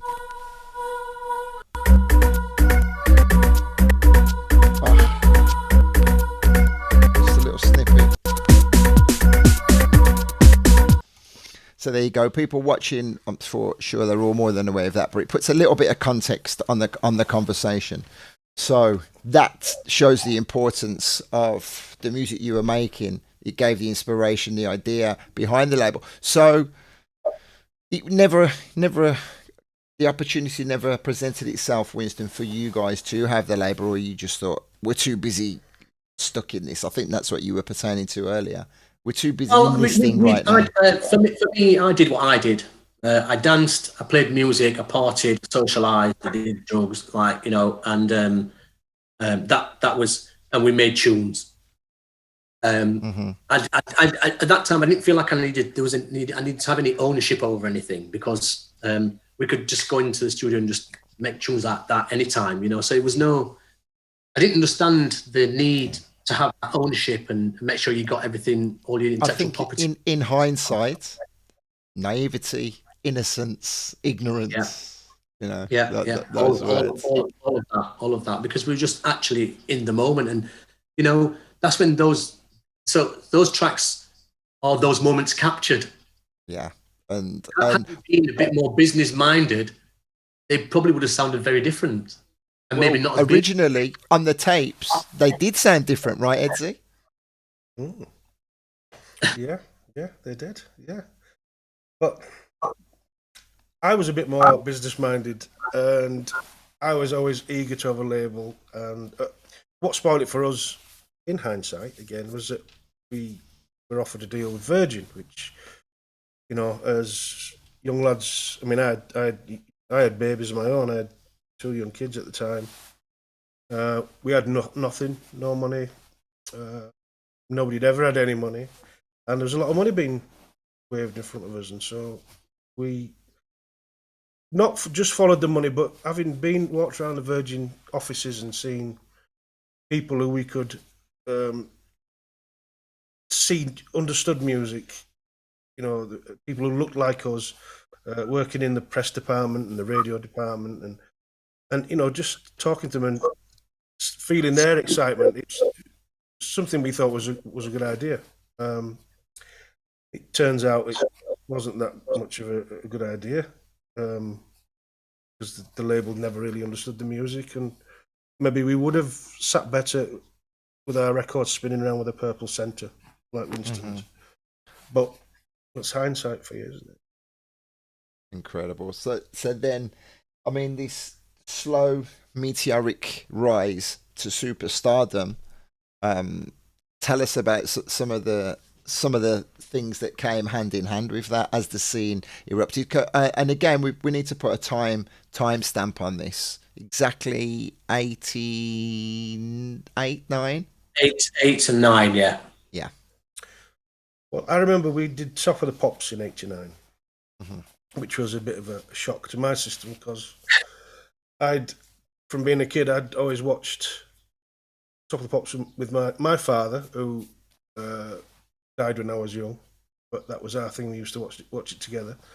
So being in that studio, being filmed, was, because it was a massive thing then. I know kids today don't know what Top of the Pops is, but to us, that was, we didn't have Soul Train, we had Top of the Pops, and that's where you got your music from. That was a big, being told that it's filmed on, did it go on a Thursday night, the programme? Okay. Thursday night, yeah. So they filmed it on a Wednesday, so we had to be in a hotel room paid for by Virgin. You can't go out of the room just order at room service, and we're like, lads from Bradford ordering room service in a big plush hotel. Don't go out the room because it says on the night to maintain the illusion that you were in the studio live. Yeah, but we weren't. We were sat in but the funniest story of that day was my pals had come down through the day to be part of the audience, and one of them was an hairdresser, and we'd filmed a bit in the morning where they said we're just going to get the colours right and the mics and everything, and then you do a shot with your clothes on you're going to wear before lunch. So we did some bits there. Broke for lunch. My pal gave me clipped all of my hair off, so I had a skinhead. We went back on, and what I didn't know is that they were going to use some bits of film from before lunch and after. So, and only one person noticed, which was my mother. And she said, "Hang on, it's gone from there. You've got hair, and then you've got no hair." So I've got with a base. I'm like that, and then when I turn, my hair is totally gone. So if you ever do Top of the Pops, don't get your hair cut. Was the guitar plugged in? Nothing was plugged in. It wasn't allowed to be. And we really screwed about that because we said, well, can we at least put some leads in? No, because it's a trip hazard. And you've got cameras and boom cameras flying around. It's crazy. I mean, I had the opportunity, Winston, you may not be aware, I had the opportunity to go on to Top of the Pops myself much later, and I refused to do it because I did not want to stand behind a pair of decks that wasn't plugged in. Oh, really? No chance. I'm not doing it. I kind of regret it now. Yeah. You would have been the first or the last. Yeah. More glory tales as the rise of the clubs and the crowds got bigger and bigger, and you got into the raves. Winston, alongside the producing, did you see your DJing expand as well, or did you really just focus on the producing then? No, it got massive for me.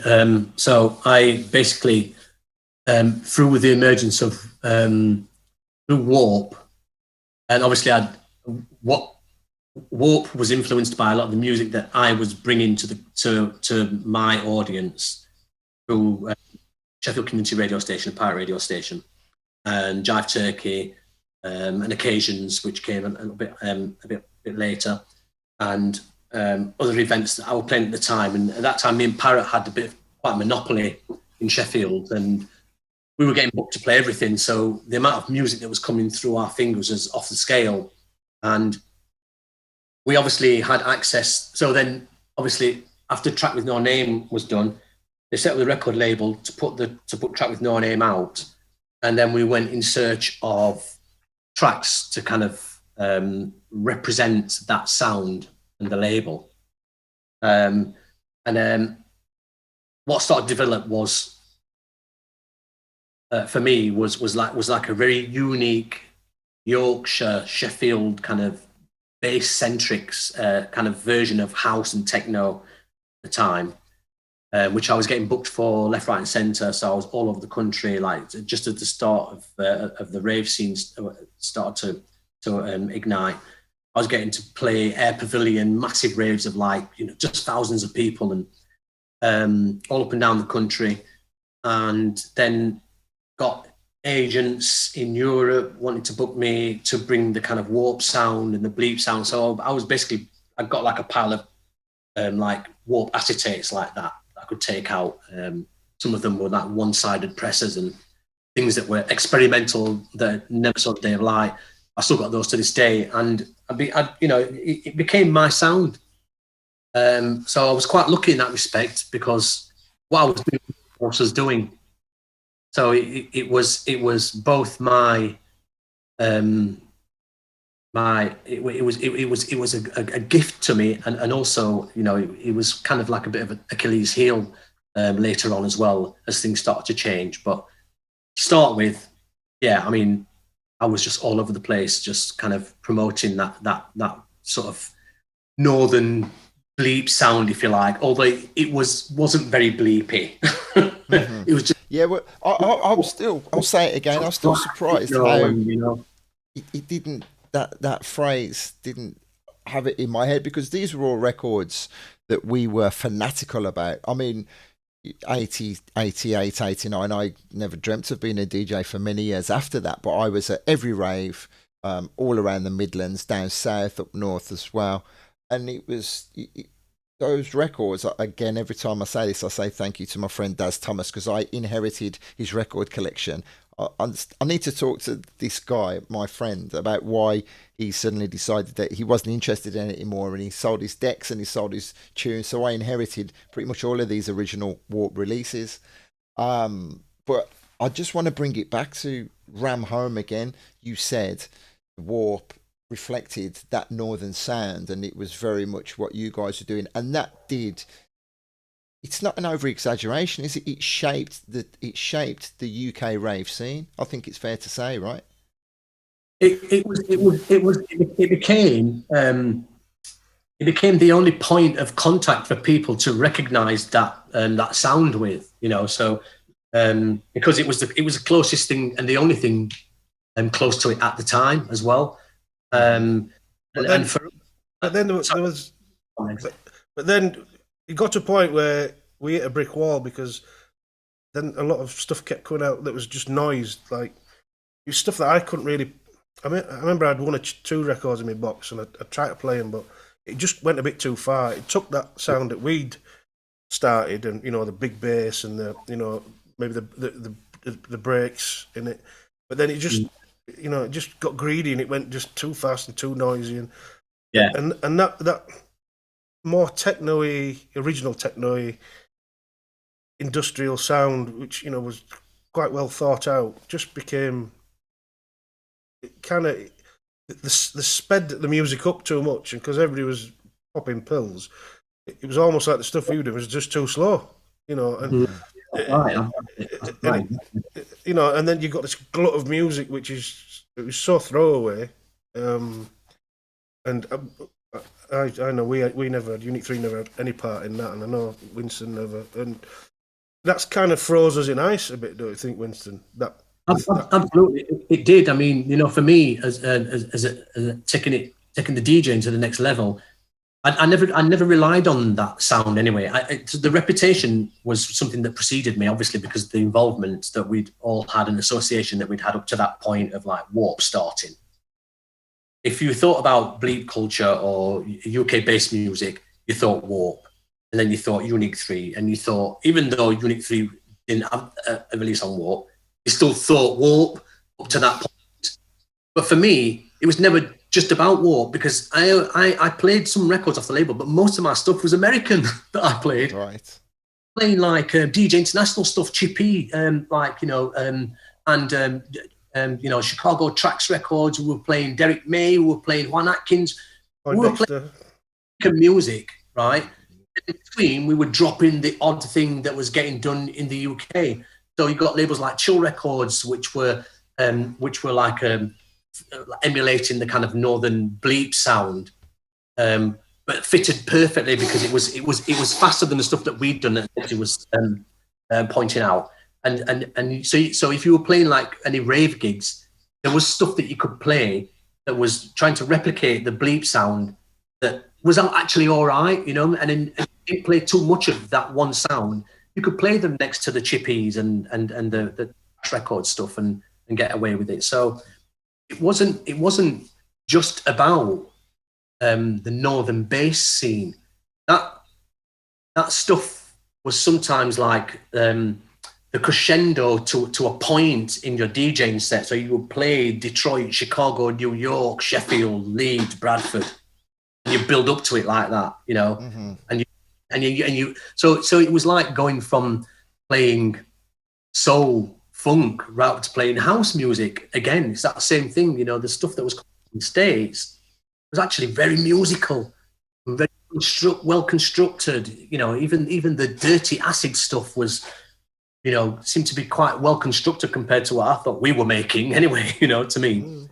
And so it just it just added to our scope of options in terms of music that we could play when we went out. And the ammunition was just off the scale at that point, you know, like there was so much music that I had available to play out.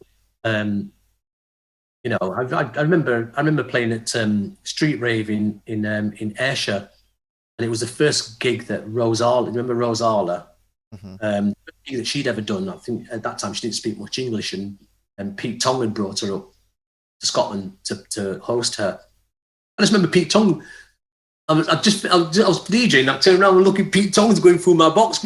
What's this? What's this? Like, you know, because it was just pure acetates from Yorkshire. Didn't know anything about, you know. So we were very different to everything what was happening in the country. I think we were moving in a slightly different direction, and we did for quite well. Personally, I did for quite some time, DJ wise, and that helped me to kind of move forward quite well and make some good money out of the DJing side of it, you know, and travel the world as well because of it. So, well, at some point, I will be talking to our counterparts, your counterparts down south, and we will make a foray into the London sound and the breakbeat that utilized more of the hip hop and the breaks on top of the bass sound, and then you start to move into the shut up and dance territory. But you know, that's a whole different conversation.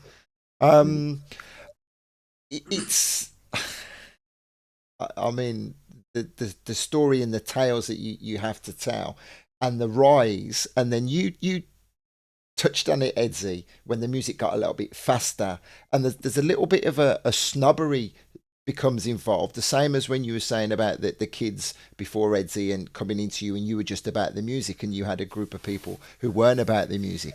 That was the way that the rave scene went, and the music did seem to be a little bit more throwaway. And there's, you know, the infamous phrase about some of the music became kind of cartoon music and pastiche, and then some of the acts that sprung out of that, unfortunately, you know, alternate always would get thought of and mentioned along those lines, even though, you know, they're super credible musicians, good friends of mine.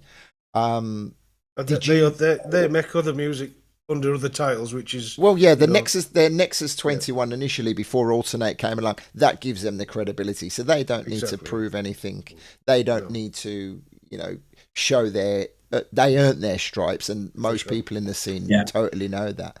But when we got to that point in time, did the shine start to fade away for you both? Yep. Oh God, yeah. Yeah. It was over, because, you know, you'd fall in love with being a DJ and taking music to dance floors and seeing what you could do with them, and, you know, you could manipulate, and I don't mean in a bad way, but, you know, you knew that you were going to get them up off the seat the next track, because it was a bomb, and you were just playing with them, and you had all this, you know, you became so good at your job, and you had such an arsenal of you know, a bag of tools there. The music you had was, and then all of a sudden, it wasn't required. You know, you just needed a load of noisy, and, you know, a room full of kids, and it's almost like all those people who'd been, and I suppose the people who've been with us were now getting a bit older, so you've got to take that into consideration. You know, that generation that had come with us, they weren't in music. They were now getting partners and having kids, and, you know, their lives are changing. So all of a sudden, you try to appeal to, I suppose, the next generation who don't really care that, you know, about 70s funk and obscure 80s stuff, and, you know, they just want this, what everybody's listening to, and if you're not playing it, you're an idiot. And so you all of a sudden, you know, not for the first time in my DJ career, you feel like, oh, I'm done with, you know, there's, you know, what do I do now? I mean, well, I know what I did. I bought a nightclub, but, you know, and that took me out of the DJ scene and off that circuit for a long time. But you know, I had got to a point where I felt I was done, and, you know, there's nobody, you know, all the young promoters who were putting dues on would put, you know, the same kind of thing on. They weren't doing, you know, anything that related to the music I wanted to play, and it just seemed like, yeah, well, maybe it's run its course. You know? And I don't know. how it went for Winnie, but I imagine very similarly. Yeah, I totally agree. I mean, I was quite busy traveling a lot of that time, and then got involved with a few latter bands like Moloko and stuff, and went on tours and what have you. So I kept busy, and luckily I was able to kind of maintain the reputation of that sound that I brought to my DJing experience while I was playing right across Europe, Russia. I had 3 agents, like one in London, one in Dusseldorf, and one in Switzerland, was to get me all of my work across Europe. So I kept myself busy, but whenever I came back and I did DJ gigs back in the UK, I just didn't feel right at all. I moved back and I lived in London for 7 years, and it was great while it lasted, but it just sucked the life out of me because I felt like it's like you're the only person pedaling the bike in that direction, and every other DJ around you is going in a different direction, and it's like, what? Yeah, the irony about that is everything you did was like, and they booked me because they knew what I did, right? Which was nice. But you get there and we're playing this kind of like really safe, linear house stuff that just didn't progress. It didn't do anything. It didn't go. There were no picks in it. It just stayed like that. Oh, the progressive years. Oh my god! It was just mind numbing. It sent me absolutely ballistic. I was like, I think that's when I started taking more drugs than I needed to in that period because there was nothing to do because it didn't make me want to dance. None of the people that I'd kind of grown up with around that scene wanted to entertain any of that sort of stuff. The new kids that were coming onto the block were just basically munting like to whatever, was that became the thing. And then it became that. You could have put anything on, that's the thing. There's no point us being there because you could have put anything on. You could have put, it was just ridiculous. But the irony of all of this is, I was saying, Winston, the irony is you actually made a name for yourself by being different to everybody else. And now it's come around to bite you in the ass. Yeah, exactly. That's right. Okay, so let me just pause for a very quick second and say that people are listening, loving it. I don't think I said hi to Susan. Thank you for being here, Susan Owen. Dave Chung is out in remote Backer Beyond, saying he's listening. And Janine Inglis says hi, and Steve Twirl Black says loving the history. And then jumping onto the stream, just as I say that, the legend that is Cass Rock gives a big thumbs up. Big thumbs up to the stream. Janine's our vocalist. She's done some stuff for us too. And Susan Owens, my dear old friend from when I was about that big. Hello, everybody. Wonderful. Thank you all for being here. And we always get so many people coming back and checking out the recording because this is archived for forever. It documents what an important part of the story that you play. And then we got to a point where it started to go a little bit sketchy. So and there's still so much more of the story, but the resurgence of and the love for nostalgia has returned at some point, whenever it was.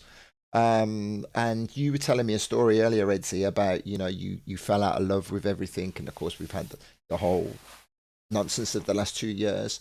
But something clicked inside of you, and you got that passion back again for the music and wanting to share the music. And yeah, I think the last time I DJ'd, I was with Winnie in Germany, which was a month or two before the first lockdown, and we had a few things planned. We were bound for America and all kinds of stuff, and then the lockdown dropped.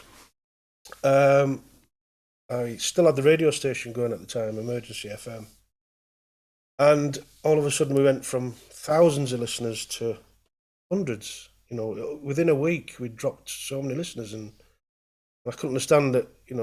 People are locked in the homes. Surely this is the time they want to listen to the radio.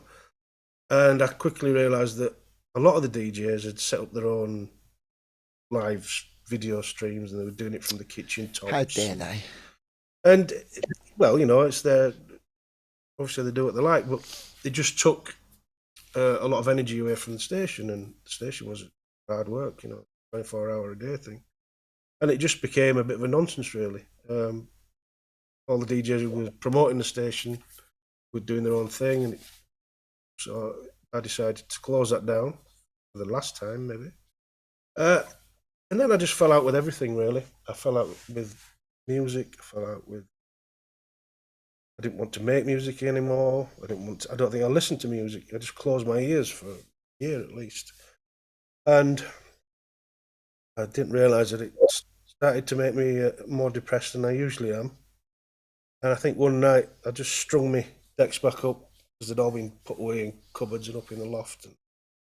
And I just, on my own, I thought, just do a little mix. And I did a mix, and it was like medicine, jumping around the room. And I realised that I really need to do it for anybody, I just need to do it for me. Mm-hmm. So I'm fully back on it again. My ears are open. Hallelujah. Hallelujah. And Winston, you're the same kind of story for yourself, or is your story a little different of recent years? Well, if we're talking about the same period that Ed's talking about, I mean, yeah, it well, went even very the run up to that, if there's significant things. The difficulty that I had was that came when everything started getting miniaturized, you know, and everyone had access to everything all of a sudden, and there was an abundance of everything for everyone in everyone's home, and I hated that. It's like nothing's sacred anymore. It's like everyone can make anything anywhere on their phone, you know, and call yourself this and call yourself that, and it's like, you know, what's going on, like, you know. So, and what that did is it just created like it's absolute overload and saturation in terms of trying to cut through the noise to find the gems in terms of music. It became really difficult, and I just couldn't be bothered. You know, it's like MP3s, you know, it's like USB stick. It's like what. There was no excitement. I mean, you can't flick through a record. It's just titles and titles, and I just lost any interest in just reading. I was never big on reading anyway, unless it was an album cover, let alone bloody digital titles on a stick. So I just got sick and tired of it. And then the people just going to me, "Oh, you're still using decks?" Like, it's like, what even kind of a question is that? Am I still using decks? Of course I'm still using decks. What are you using? Oh, you still use USB, man. You don't need to. And then all these veteran DJs are saying, "Oh, I've got rid of all my tunes. I've got them all on this stick now." I said, "That's great for you, but I actually prefer to like put the record on, and I think there's more sensuality in it, you know, and it makes more sense, and it invokes more emotions. For me as a person, and ultimately as a DJ, that's what I'm putting across is emotion." Like, and that's when my records sound the best, when I've got an attachment to them. So I just kind of lost any connection to wanting to seek out. I literally could not sit down and just go through titles, and then so that's good, chuck that into that folder. That's good, chuck that into that folder. I just didn't do anything for me. So. Then obviously, you know, you're even pedaling harder against the grain at that stage, and people just stop because I sound so different to everybody else. Like, you know, first of all, everything's really loud and up there and all at one level, and you play something and it's dynamic and it's grooving, it sounds quieter, and so you sound very different. Also, you're playing around, and I just couldn't be bothered to kind of take that next leap into, you know, digital dumb. So. What I did do is I started to record stuff onto CD, and I was like, okay, it's still a physical thing. I was playing CDs and vinyl.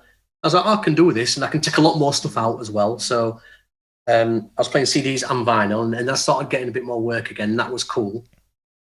And that just stayed kind of steady for a while. There was nothing amazing. I was getting 1 or 2 gigs, but I was collecting a really good selection of tunes, and also finding out what new styles of music I actually enjoyed playing. You know, at the same time we were doing parties, we were running. We started doing Cabal, which was 21-year-old this year, although we decided not to do a 21st birthday party. So that's like 21. We've done like nearly 70 parties in 21 years. I think we've mostly illegal parties in non-licensed venues, including a chapel, a morgue, office spaces. Nice. Like, you know, so we did that for quite some time, and then we were linked up with Luke Unabomber who's from Sheffield, but he ran Electric Chair. So all that sort of things happened as well at the same time. So I was busy with lots of other stuff, but not necessarily focused just on making music. Although me and Robert had made quite a bit of music over a period of time through the 90s, none of which saw the day of light until like a few years back when we put together a compilation of some of that stuff, and 11 tracks emerged in an album's worth of stuff.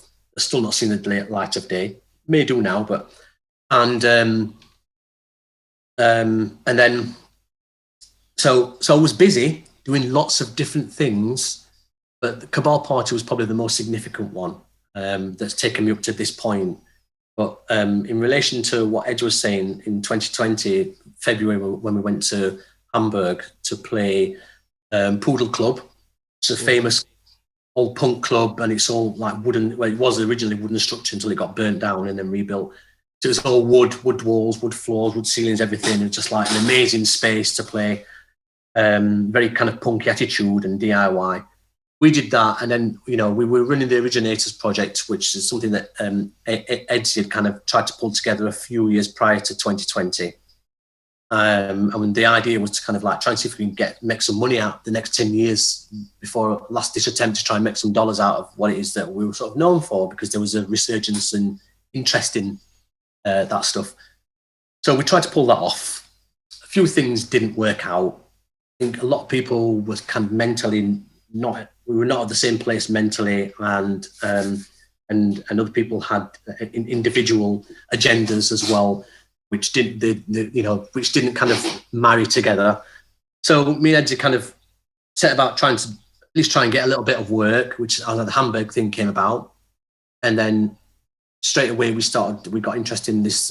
We were meant to be going to New York, I think, in June 2020, and I was meant to be going back again later on that year, but you know, it felt like something could have happened. And then what then happened for me in 2020 was a pirate station, an internet radio station called Gumbo FM, which is still running now. And me and DJ Pipes, who was my DJ partner for Cabal for all the years at Cabal, we decided to take up a Saturday night residency on that, and it just went ballistic. So we were getting jingles done by Roisin Murphy, Luke Unabomber, like name people, really cool jingles and adverts getting dropped on the show, and it started. Well, I started it off initially, and then Pipes came and joined me. So we starting right back down at the ballads and building right up to jungle. And it was like a 3-4 hour show, and it just went off the scale. You know, it was amazing for that initial part of the lockdown, when everyone was locked down, no one went anywhere, no one questioned anything, right? Before they said, when they say we're trying to flatten the curve, that period was amazing on the radio station because everyone was at home and everyone was locked in. And we were like, you know, it wasn't thousands of listeners, it was hundreds of listeners, but they were from all over the place. People from Russia, Turkey, like California, all over the UK were logged in. And as soon as there was kind of like a slight relaxing of the restrictions and the recordings went up and the numbers dwindled live, the listenership for the recordings then went up, and we decided to just kind of end it, really, because it's like there's no point playing to like 15 people. You know, it's one of those things again where it worked at that moment in time, and there's no point dragging it through the mud. So I was quite happy to just end it. You know, but look to me now, when are you going to start radio back up again? I'm like, I'm not. You know? Well, the thing is, if it's therapeutic for you, like Edzy said, it's just the tonic that he needs, then, you know, do it absolutely. if it feels good for you. It was for a lot of people, but I think for me, you know, I'm quite fortunate to be comfortable in my own skin. I think, you know, I've had my everything that I've done musically, I carry with me anyway. So I never have to think far to kind of be satisfied with the music that I love. I don't even need to sit down and listen to it. Like Ed's saying, don't bother listening to music hardly anymore. It don't matter because I've had such a fulfillment of it that it is me now. So I'm quite happy anyway. And when I do get the decks out and play something, you know, usually there something happens, something comes of it, you know. So just wait for the next time that the decks are back out and decorating it a minute. So packed away. You can see I have 1 or 2 pieces of vinyl here behind me. I have a nice little setup here. So when things are fully calmed down and when the opportunity presents itself, I'd love to get you 2 guys in here and we'll just have a session or evening. You know, Edzy's been over to my party that I do, and you know, we're slowly starting to get back on the road for that. You know, you are a gentleman who is held in such high esteem, and just listening to the story, and I've got to say, guys, you know, we've barely scratched the surface, really. We've been talking for 2 hours, and there's so much that we haven't covered, so much that we haven't spoken about, because I was just quite happy to sit here and listen to you tell the story. But there's still so much more that you can tell as well, you know. And I will bring you back on at some point, and you could have a conversation with somebody in Birmingham. Yourself and French, you could be talking, or Edzy, you could be talking to Groove Rider. It was only at the weekend I was watching Fabio and Groove Rider doing an interview on a YouTube video talking about their return to rage parties, and they mentioned Unique 3 and Forgemasters. I was like, that's so weird, you know, we're talking to the guys. So your legacy lives on. It will continue to live on, you know. It's amazing. Is there anything that you want to throw forward to, anything that I may have missed before I round this up and say thank you to the people watching? No, just information on payment. You were saying earlier you were going to send a check.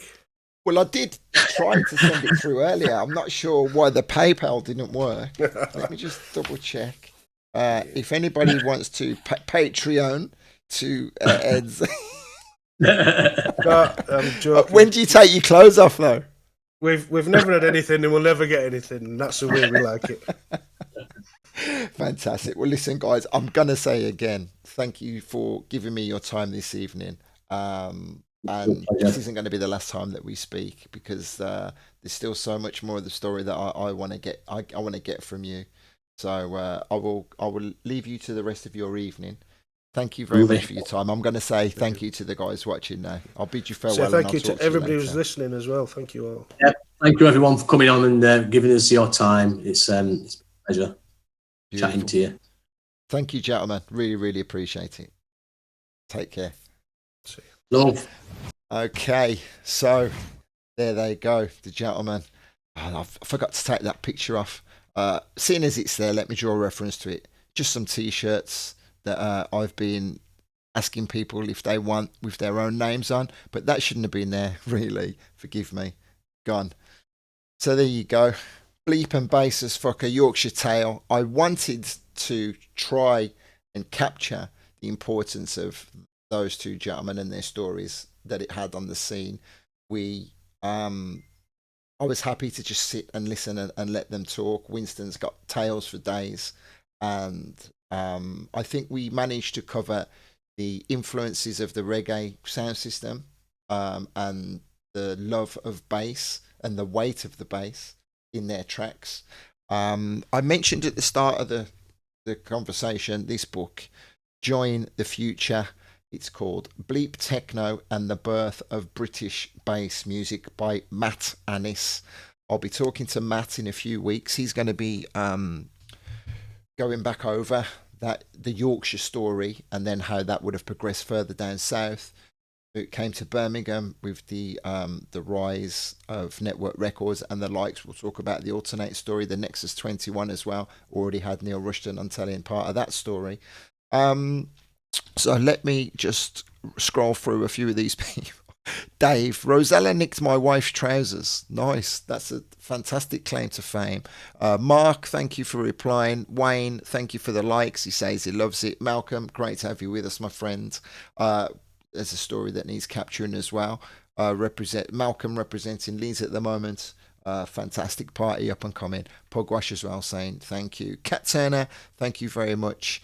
Cass Rock as well was there, as was Jonathan Waring. We get a lot of people coming back and watching the recording, so please, if you've enjoyed it, do leave a comment for the guys to read. It's very important. They need to know how loved and appreciated they are, and as I've definitely said, we will continue to talk about them into the future. On the screen, you can see logos flashing up. I have a subscription program that I have been running.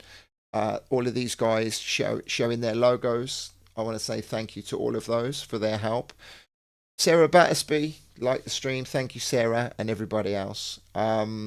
This image here, it's supposed to be something different. Next Tuesday, it's going to be an interchangeable subject. Sometimes we talk about music, sometimes we talk about things completely unconnected. And I'm going to be talking to a lady who's going to be shedding some light on CBD, exactly what it is and why maybe we all need to be using it. So that's just something else that I thought would be interesting to talk about for a little while. So every Tuesday evening, either 6 o'clock or 7 o'clock UK time, depending on how it works out for my guests. So do pass by. Please like the page. Please click the little bell button on your screen or type in !notify, and that will give you a reminder every time that we go live. All right. So I will bid you farewell. I'll say thank you very much. And again, massive shout out to Edzy. Massive shout out to Winston. Okay, people, you be good to yourselves now. See you later.